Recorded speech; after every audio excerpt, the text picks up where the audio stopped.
আসসালামু আলাইকুম, রান্নাঘর থেকে সবাইকে স্বাগতম। আজকে আরেকটা ভিডিও নিয়ে চলে আসলাম। পোয়া মাছ, এটা তো অনেকেই পছন্দ করেন, সাগরের মাছ। তো এটা আজকে ভুনা করব। একটা আলু কেটে আপনার লম্বা লম্বা করে কেটে রেখেছি, সেটা দিয়ে আজকে এই মাছগুলো আমি ভুনা করব।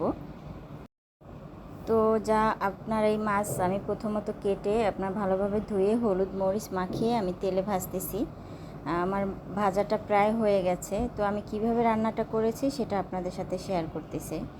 এভাবে মাছ ভেজে কেউ খেয়েছেন কিনা বলতে পারছি না। একটা আলু দিয়ে এই মাছগুলো এভাবে ভুনা করতে পারেন। তো আমি এখানে সব মশলা কষিয়ে নিয়েছি। এখানে একটা আলু ভালোভাবে কষিয়ে নিয়েছি, কষানো হয়ে গেছে। আমি পানি দিয়েছি, এখানে অ্যাড করে দিয়েছি। এখন আমি মাছগুলো আপনার এর মধ্যে ঝোলের মধ্যে আপনার উপরে সাজিয়ে দেব।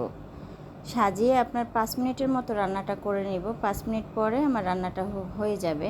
কারণ হচ্ছে এটা বেশি একটা আপনার পানি দেয়নি এখানে, দেখতেই পাইতেছেন রান্নাটা প্রায় হয়ে গেছে। তো আল্লাহ হাফেজ, সবাই ভালো থাকবেন।